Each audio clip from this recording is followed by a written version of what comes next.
Walk into any electronics store in 2025, and it doesn't feel like shopping anymore. It feels like walking down a red carpet. Walls of glowing screens fight for your attention like desperate actors auditioning for the same role. You've got 65-inch divas, 85-inch monsters, and salespeople who talk about black levels with the same passion a sommelier uses to describe fine wine. Every TV here promises you the world. Cinematic picture quality, infinite contrast, revolutionary processing. But behind the marketing fog and showroom sparkle, some of these brands are hiding skeletons bigger than the box they ship their TVs in. And that's why we're here, to rip back the velvet curtain and rank these brands from the ones that will waste your money to the ones that will actually deserve a spot on your wall. And trust me, some of these names might sting, especially if you've already got one flickering in your living room right now. So, let's start this countdown at the very bottom. Number 10. Vizio, the fallen people's champ. Vizio used to be the underdog hero, the scrappy brand that gave you solid TVs without draining your savings. Back in the 2010s, owning a Vizio meant you were smart. You didn't overpay for Samsung or Sony, but you still got a TV that looked pretty good on game night. But here's the ugly truth. Those days are gone. Today, Vizio feels like that high school football star who still talks about the big game decades later while working the night shift at Walmart. And speaking of Walmart, guess who owns Vizio now? Yep, the downfall started with their SmartCast system. On paper, it was supposed to rival Roku and LG's WebOS. In reality, it was clunkier than a DVD player with sand stuck in the tray. Consumers hated it. Meanwhile, TCL and Hisense stormed in with brighter screens, better contrast, and lower prices. And suddenly, Vizio wasn't the clever pick anymore. Now, instead of being the brand that disrupted the market, Vizio is just another face in the clearance aisle. If you're shopping with your wallet first and quality second, maybe you'll grab one.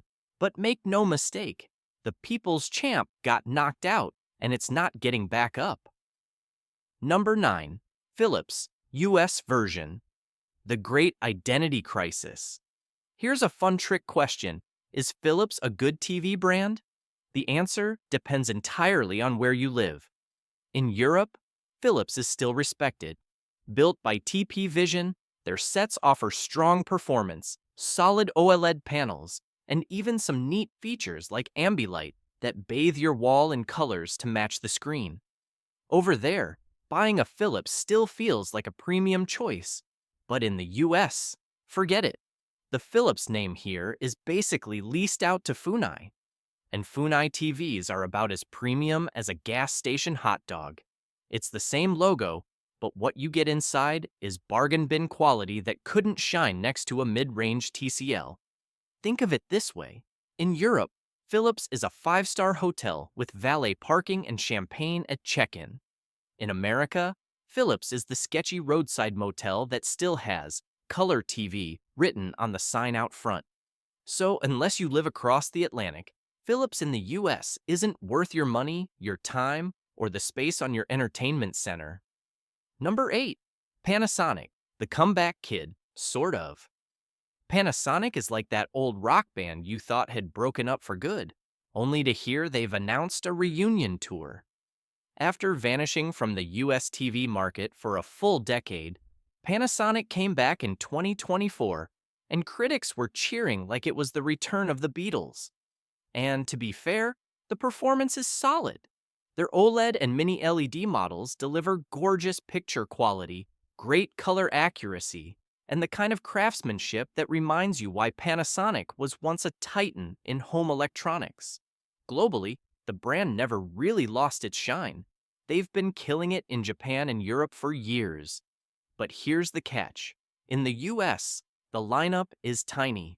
We're talking just a handful of models. It's like that reunion tour where they only play 3 shows in major cities. And if you're not there, too bad. Panasonic could have come back swinging, but instead, it feels like they're dipping their toes in the water instead of diving back in. If you find one of their sets, you'll probably be impressed. But good luck actually finding one in the first place. Number 7. Sony, the aging rock star who still shreds. Back in the day, Sony was untouchable.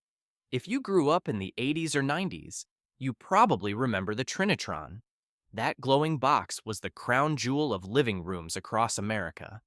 Then came the Wega sets, huge, heavy, and somehow still cooler than anything else on the market. Owning a Sony TV back then was like driving a Cadillac. But the 2000s weren't kind. Samsung and LG stormed the stage, stealing the spotlight with flashier tech and cheaper price tags. Japanese giants like Toshiba, JVC, and Hitachi started fading into the background. Sony had a choice: go head-to-head in the mainstream war or carve out a premium lane.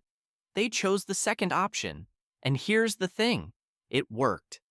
Sony is still alive today because they decided to play fewer shows, but only in the biggest arenas. Their OLED and Mini LED TVs are gorgeous. The color accuracy? Stunning. The motion handling? Almost flawless. But the price tag? Let's just say you'll feel it in your soul. Sony today is like that aging rock star who doesn't tour often, but when he does, the tickets sell out in minutes. You'll pay top dollar to be there, and for a while, you'll remember why you fell in love in the first place. But you'll also wonder, can they keep this up forever? Or is this their last encore? Number 6. Samsung, the flashy overachiever who got comfortable. For the past 15 years, Samsung has been everywhere. They practically invented the word QLED. They gave us the frame TV, which turned living rooms into art galleries. They built the One Connect box so you didn't have to look at a mess of cables. They slimmed down remotes until they looked like magic wands. They even made one that recharges itself using your Wi-Fi. At one point, Samsung was innovating so fast, it felt like they were sprinting while everyone else was jogging. But lately, it's like they stopped training. Don't get me wrong, their TVs still look amazing on the showroom floor. But real innovation? Not so much. Instead of reinventing the game, they've been recycling ideas and selling AI enhancements that sound futuristic, but don't really matter to most people. And let's talk reliability. Samsung's biggest strength has been design and marketing. But behind the pretty glass, not every Samsung TV holds up. Some panels wear faster, some smart features age poorly, and when you're dropping serious cash, that's a problem. Samsung is like the overachieving kid in high school who used to ace every test, join every club, and break every record. But now, a decade later, they've settled into a cushy desk job and coast on their reputation. They're still good, but the hunger's not the same. Number 5. LG, the OLED king who changed the game. If Samsung was the loud, flashy kid, LG was the quiet one sitting in the corner. Until one day, they flipped the table and rewrote the rules. That moment came in 2013, when LG launched the world's first 55-inch OLED TV. At the time, it was like seeing fire for the first time. Blacks that were actually black, colors that popped like stained glass in a cathedral. Suddenly, every other TV looked outdated. For the past 11 years, LG has been the undisputed king of OLED. And because of them, the entire industry had to scramble to catch up. Samsung, forced to finally make OLEDs. Sony had to jump on the bandwagon. Even TCL and Hisense started pushing premium panels just to keep up. Now, not everything LG touches turns to gold. Their LCD-based QNED TVs haven't made the same splash, and they can be hit or miss. But their OLED lineup? That's the crown jewel. Gamers love them, movie lovers swear by them, and every time a new LG OLED drops, it feels like the TV world collectively pauses to pay attention. LG is the guy at the party who brings a brand new song nobody's heard before, and within minutes, everyone's dancing. They didn't just play the game, they changed it. Number 4, TCL, the garage band that went platinum. If you rewind to 2010, TCL was just another budget brand, mostly ignored outside of China. Nobody was bragging about owning a TCL. In fact, if you told your friends you bought one, they'd probably just shrug. But then came 2018. TCL dropped the 6 series, and suddenly the entire industry had to stop and pay attention. Reviewers were calling it the best value in TVs, period. For the first time, you could get premium picture quality, deep blacks, vibrant colors, smooth motion, without handing over your life savings. Since then, TCL has been on a rocket ship. Mini LED backlighting, QLED panels, aggressive pricing, they've been throwing punches in every direction. And here's the crazy part. They're not just competing with Samsung and LG anymore. They're actually winning. TCL is like that garage band that used to play for a few friends on Friday nights, and now they're headlining stadium tours. They didn't just show up to the party, they took over the DJ booth and made everyone else dance to their beat. So if you're looking for bang for your buck, TCL is probably the best deal in the game right now. The only question is how long they can keep this streak going before they, too, start charging champagne prices for beer quality upgrades. Number 3. Hisense. The underdog with a mean right hook. If TCL was the loud, fast-rising star, Hisense was the quiet one studying everyone else's moves, and then stealing their best tricks. Over the past decade, Hisense has become one of the fastest adapting brands in the entire electronics space. They didn't just flood the US market with cheap sets, they brought their best models here, thanks to leadership that actually listened to consumers. Hisense USA's president, David Gold, deserves some credit.